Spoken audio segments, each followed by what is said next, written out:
I was asked to do a simple tutorial, given a verbal idea of what the painting should look like, and from the verbal description I'm quickly doing a line sketch. The scene here is a lake with mountains in the background and one tree in the foreground, or the midground I guess, which I'm about to sketch in right here very, very loosely. There's nothing fancy about the sketch. There's just a few basic lines to guide me. Next comes a quick wash of clean water over the paper. I try to make sure it's smooth and every part's covered. I probably should have used a bigger brush, but it's what I had with me. And as you can see, that sheen is on the paper. As it starts to dry out, I go in with a second coat of water. Thinly, not a ton of water, and then I begin mixing my blue, light blue background for the whole thing.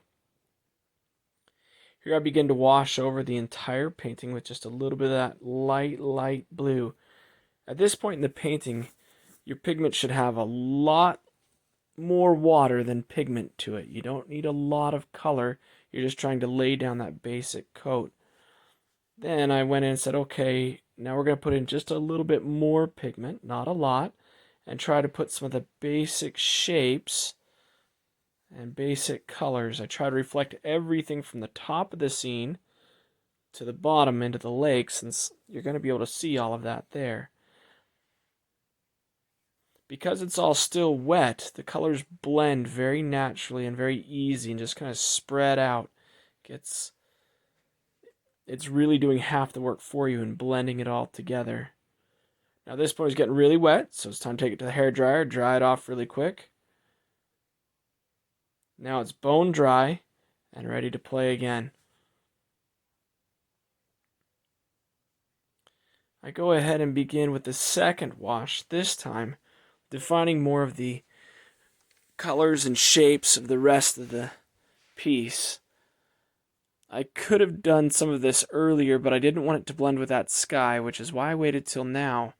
You gotta be careful. If I do two things wet into wet, they'll blend into each other. And I wanted more of a sharp line for the mountains. You see here I'm dropping in some darker colors where some of the shadows on the mountains, trees and divides and whatnot are going to be. Now if you watch, I attached that one spot several times with a bit of color, but I had a little too much water there in the beginning, and so instead of the color laying down nice and dark like I want, it keeps kind of blending out, just turning white. It's because I just had a little too much water there, and it frustrates me. You'll see me go back to it 5 or 6 times and still not doing what I want it to, which means I just have to wait till it's dry and go at it again.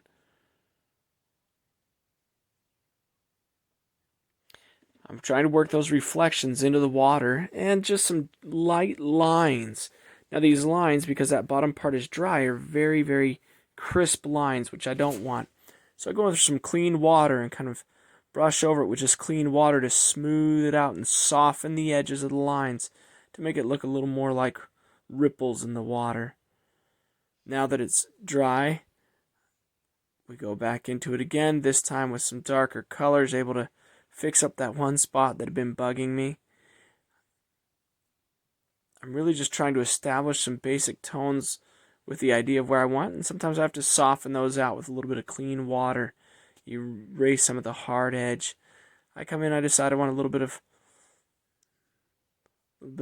foliage or plant life along the ground here and along the base of the mountain. And I dab at it here and there, slowly making it darker, building it up step by step.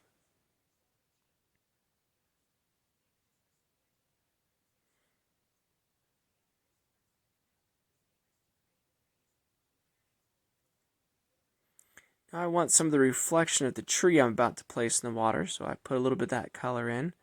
And I'm going to put some of the very first layer of this dark tree that I really want to pop out. Now you can still see the mountain behind it. It's still transparent watercolor. Each time I go into this, I have more pigment and less water. Now at this point I said, yeah, it's getting a little too wet, I got to dry it. Dry the whole thing again with a hairdryer, and we're back. Now that it's bone dry, you can still see that line of trees in the mountains behind that big tree. I'm going to darken that in quite a bit more to really make it pop the way I want it to and make this one piece of the painting really stand out.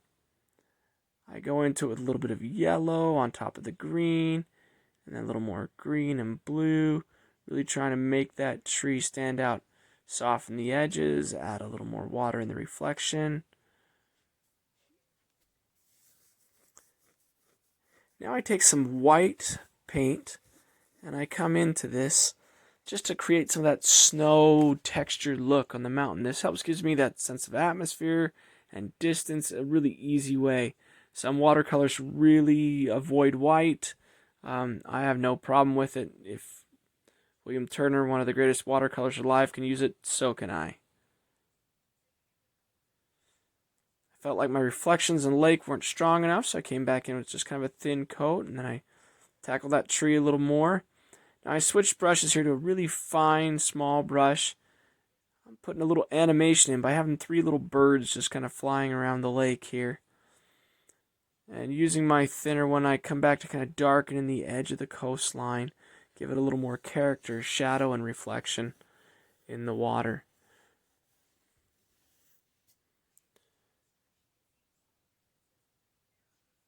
I realized I was nitpicking a little bit too much. I came back into the tree again. I added a little bit of white into the tree this time, really to help make it just a little bit darker, a little faster. And then I came back into the tree again and into its reflection just to make sure we've got somewhat of a balance there. Overall, it's looking pretty good, so sign your name, and you're done.